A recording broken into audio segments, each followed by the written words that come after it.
Hello mga ka-farmers and welcome back to our next video. So mga ka-farmers, ngayon po mga ka-farmers ay nandito po tayo ngayon ka-farmers sa bukid po, no?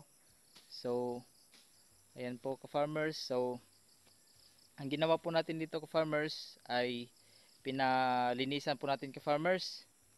So pinalinisan po natin ka-farmers dahil sobrang taas na po ng mga damo po dito ka-farmers. Yan po. So nakikita nyo po dyan ka-farmers, yung mga kulay brown po na yan ka-farmers ay yan po yung mga sobrang taas na po na damo na natuyo na po ka-farmers. Yan po. So yan po yung palibot niya ka-farmers. Yan po. So sobrang hawa na po doon ka-farmers.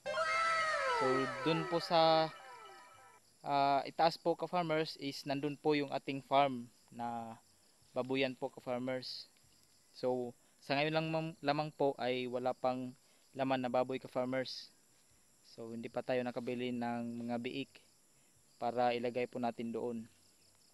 So mga ka-farmers, yung gagawin po nating project po dito sa pinaglinisan po natin ka-farmers ay pagtataniman po natin ito ka-farmers na mga tanim po na atin pong mapakinabangan. So dito ka-farmers, so dito banda ay napataniman na po natin yan ka-farmers ng mga saging. So tara mga ka-farmers, atin pong bisitahin yung kanilang mga tanim na saging. Yan po ka-farmers, yan po. Hanggang doon po yan ka-farmers, doon sa dulo. Yan po, palibot po yan ka-farmers, yung pinalinisan po natin. So yan po, so dito pong banda ka-farmers ay malinis na po dito ka-farmers. So ang ginawa natin ka-farmers ay pinakaniman po natin dito ng mga saging. So dito tayo nagkuha ng mga saha, kung tawagin dito sa amin ka-farmers. Kumuha tayo ng saha. Tapos doon pinatanim natin ka-farmers. Tara ating bisitahin ka-farmers. So mga ka-farmers, ito nga pala yung ating durian. Yun. So grafted po ito ka-farmers. Ayan po. So grafted po ito ka-farmers. So maganda na po yung tubo. Mula nang napalinisan po natin yung palibot. Tapos nilagyan po natin ng damo sa paligid po ka-farmers para hindi matubuan po ng mga damo ka-farmers. Kasi sobrang dali po tumubo yung mga damo ka-farmers, lalo ngayon ay tag-ulan. Yan po, pansin niyo po ka-farmers, marami na pong tumubo na mga pako. Ayan po. Pero dito pa sa taas, yan, sisindihan pa po yan ka-farmers natin para masunog. Tapos papataniman natin ng kalbasa, papaya. Yan po ating tatanim. So yan mga ka-farmers, kita nyo po ka-farmers na mayroon po ditong pinagsindihan po. Yan. So sinindihan po ng ating mga manggagawa nito ka-farmers. Ayan po. Ayan po ka-farmers, sobrang bilis po tumubo ng mga kugon po ka-farmers. So yan po. Akyatin natin ka-farmers. So mas maganda po yung view po dito ka-farmers. Medyo itaas na po ka-farmers. So dito na po tayong ka-farmers sa medyo kalahati na po. Ayan po. So hiningal po tayo ka-farmers. Ayan po. So marami tayong mga tanim na saging dyan ka-farmers. So dyan tayo kumuha ng mga saha na pangtanim po natin. So ito na po yung ating mga itinanim ka-farmers. Yan po. Kita nyo po dyan sa likod ka-farmers. Mga bagong tanim po natin yan ng mga saging. Yan. Tapos ang gagawin din natin dito ka-farmers ay while naghihintay po tayo ka-farmers na mabuhay yung ating itinanim na mga saging. Yan po mga saha ay patataniman po natin ito ng kalbasa po ka-farmers. So dito po sa papagapangin po natin dito sa bukid. Diyan po. Kasi na-try na po natin ito last year ka-farmers dito. Yung hindi pa lamang po ako nagba-vlog noon. So yung resulta naman po mga ka-farmers ay maganda. So marami tayong na-harvest na kalabasa. Tsaka pinagtaniman din natin ito noon ka-farmers ng pakwan. No? So maganda naman po ka-farmers, kaso hindi naman ganun kadami yung tinanim natin, yung pang gamit lang po natin ka-farmers. So hindi po natin pang market. So pang konsumo lamang po.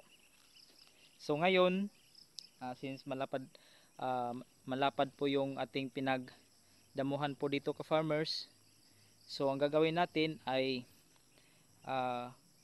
pagtaniman po natin ng maraming kalbasa po ka-farmers. So tingnan po natin ulit kung gagana po ba. So kung may ma-harvest po ba tayo ka-farmers. So yan po. Yan. So ito po yung palibot niya ka-farmers. Yan po. Yan po. So sobrang bakilid, pangpang na po talaga ka-farmers. So dyan po sa itaas ka-farmers ay kalsada na po yan ka-farmers. So punta tayo doon sa kalsada ka-farmers. Yan. So talagang medyo mahingal po ka-farmers pag umakyat po tayo dito. Yan po. Yan po yung tanim natin na saging. Yan po. Medyo marami-rami naman na ang tanim nila ka-farmers. Hindi lang natin na i-vlog kasi may iba po tayong ginagawa sa piscina ka-farmers. Busy po tayo. Yan po. Punta lang po tayo sa kalsada ka-farmers.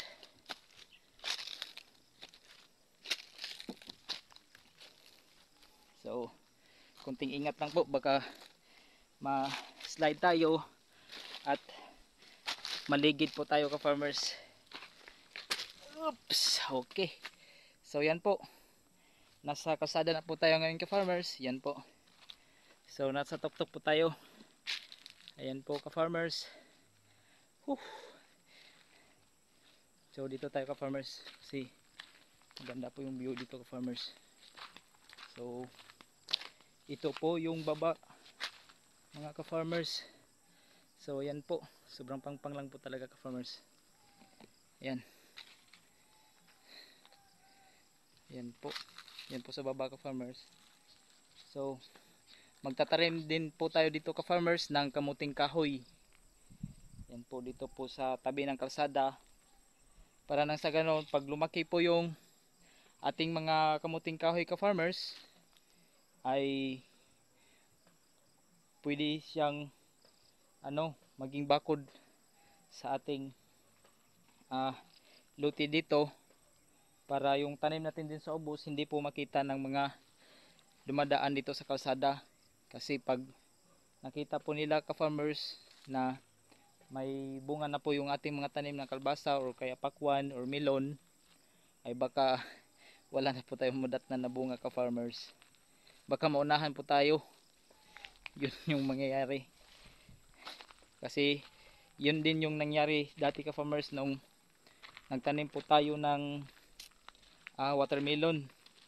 So buti at nahuli po natin ka-farmers yung nagnakaw ng mga bunga at nai-report natin sa barangay. So mga ka-farmers, punta po tayo doon sa ating babuyan na wala pang baboy, kasi maghahanap pa tayo ka-farmers ng mga biik. So yan po. So ayun na po ka-farmers yung ating babuyan.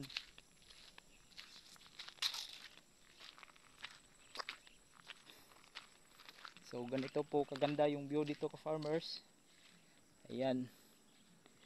So kita niyo po ka-farmers. So ito na po yung ating babuyan ka-farmers. So may net na po ito at saka nalagyan na po natin ng rice hull sa loob. Ayan po ka-farmers. So tingnan po natin ka-farmers. So kung dito po tayo na view ka-farmers ay ayan po. So kita nyo po ka-farmers, marami na pong nakahilira po dyan na saging. Yan po. So dito ka-farmers yan. So marami-rami na po tayo na ipatanim ka-farmers. So hopefully mabuhay po sila ka-farmers, no? Para nang sa ganon after 6 to 9 months baka magsimula na po silang magbunga. So pag nagbunga na po sila ka-farmers, ibig sabihin makaka-harvest na po tayo ng ating itinanim. So yan po. Pakita ko lang po sa inyo ka-farmers ng front view na camera po. So ayan po mga ka-farmers. Ayan po. Ayan po ka-farmers. Hanggang doon po ka-farmers. Hanggang doon pa po yan ka-farmers. Doon. Sa may umuusok na yun po ka-farmers. Hanggang doon pa po yan. So gagawin natin, papalibutan po natin ng tanim ito ka-farmers. Para hindi po masayang yung ating paghirap sa paglinis po. So kung nakita nyo po ka-farmers sa mga nakaraan ko po na vlog ay sobrang masukal po ito sa ubos sa baba ka-farmers. Ayan, kung nakita nyo po sa mga nakaraan ko pong vlog ka-farmers, sobrang sukal po nito dito ka-farmers. So ngayon nga ka-farmers, dito sa likod ng ating babuyan ka-farmers ay ano na po. Yan po ka-farmers. Medyo ano na po, madamo na po ka-farmers. So gawin natin dyan ka-farmers, bibili po tayo ng herbicide para i-spray na lang po natin upang masunog itong mga damo na ito ka-farmers. Kugon po ito. Kugon na damo po ka-farmers. So yan po ang ating piggery. Dito good for 10 heads po na fattening. Kung for lechon lang naman po, kasya po dito yung mga 15 po. Yan po mga ka-farmers. Yan. So mga ka-farmers, yan po muna ang update po sa ating farm po ngayon mga ka-farmers. And mga ka-farmers, maraming salamat po sa inyong lahat sa walang sawang suporta nyo po sa akin at sa laging panonood nyo po sa mga video na aking ina-upload. So mga ka-farmers,